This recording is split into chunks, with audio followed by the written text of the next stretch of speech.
Guys இன்னைக்கு நாம college lock பார்க்க போறோம். சோ ரீசன்ட்டா என்னோட ஃப்ரெண்டோட தம்பிக்கு பாத்தீங்கன்னா ஒரு அட்மிஷன் என்கொயரிக்காக தக்ஷஷிலா யுனிவர்சிட்டி தான் வந்து போயிருந்தோம். சோ உள்ள போறப்ப காலேஜ பாத்தீங்கன்னா கடல் மாதிரி கட்டி வச்சிருந்தாங்க. இது ஃபுல்லா சுத்தி பார்க்கவே பாத்தீங்கன்னா ஒரு நாள் ஆகும் போல. சரி ஓகேன்ட்டு அப்படியே பாத்தீங்கன்னா தேடி புடிச்சு மெயின் பிளாக் வந்து கண்டுபிடிச்சிட்டோம். சோ அட்மிஷனுக்கு என்ன டிபார்ட்மெண்ட்னு கேட்டாங்க. நானும் சும்மா இல்லாம உங்ககிட்ட என்னென்ன டிபார்ட்மெண்ட் இருக்குன்னு கேட்டுட்டேன். கேட்டது ஒரு குத்தமோடான்ற மாதிரி பாத்தீங்கன்னா காலேஜே சுத்தி சுத்தி அங்க இருக்க டிபார்ட்மெண்ட் எல்லாம் காமிக்க ஆரம்பிச்சிட்டாங்க. அதாவது இன்ஜினியரிங் ஆர்ட்ஸ் மட்டும் இல்லாம BA economics, BA defence and strategy, BSW, MSW and அதுவும் இல்லாம மெடிக்கல்ல பாத்தீங்கன்னா allied health science, B pharm, physiotherapy, nursing மொத்த மெடிக்கல் ஃபீல்டுமே பாத்தீங்கன்னா வச்சிருக்காங்க. அண்ட் அக்ரிகல்ச்சர் கூடவே பாத்தீங்கன்னா எம்பிஎஸ் ஸ்போர்ட்ஸ் மேனேஜ்மெண்ட்னு பாத்தீங்கன்னா கிட்டத்தட்ட 70+ கோர்சஸ் வந்து இங்க இருக்காங்க. சரி இதெல்லாம் ஓகே, கிரவுண்ட் எங்க இருக்குன்னு கேட்டதாங்க. கிரவுண்டோட பாத்தீங்கன்னா காலேஜ்ல பாத்தீங்கன்னா டர்ஃப்லாம் இருக்கு போல, கொடுத்து வச்சவங்க நீங்களா நினைச்சிட்டு அப்படியே பாத்தீங்கன்னா ஹாஸ்பிட்டல் பார்க்கலாமான்னு கேட்டோம். சோ இங்கே பாத்தீங்கன்னா ஒரு குட்டி ஈவி வெஹிக்கிள் வந்து ஜாலியா ஒரு ரைடு போயிட்டு ஹாஸ்பிட்டல் வந்து விட்டாங்க.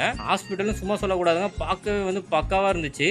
அதான் லஞ்ச் டைம் ஆயிடுச்சு, சாப்பிட போலான்னு பார்த்தா கேண்டீன் பார்த்தா எக்கச்சக்கமான கூட்டம். டோட்டலா 4 கேண்டீன் இருக்கு போல. பட் நாங்க தான் மிஸ் பண்ணிட்டோம். சரி விடுங்க, நெக்ஸ்ட் கேண்டீன் vlogல பாத்துக்கலாம்னு அப்படியே ஃபைனலா பார்த்தா டீடைல்ஸ்லாம் கலெக்ட் பண்ணிட்டு கிளம்பிட்டோம். தக்ஷஷிலா பார்த்தீங்கன்னா இந்த இயர்க்கான அட்மிஷன் வந்து இப்போ போயிட்டு இருக்கு. ஸோ உங்களோட பசங்களுக்கு நீங்க ஒரு பெஸ்டான காலேஜ் தேடிட்டு இருக்கீங்கன்னா தக்ஷஷிலா யூனிவர்சிட்டி பார்த்தீங்கன்னா ஒரு சூப்பரான ஆப்ஷனாவே இருக்கும். ஸோ இந்த வீடியோ சேவ் பண்ணிட்டு உங்களோட ஃப்ரெண்ட்ஸுக்கும் ஷேர் பண்ணி விட்டுருங்க. தேங்க்யூ.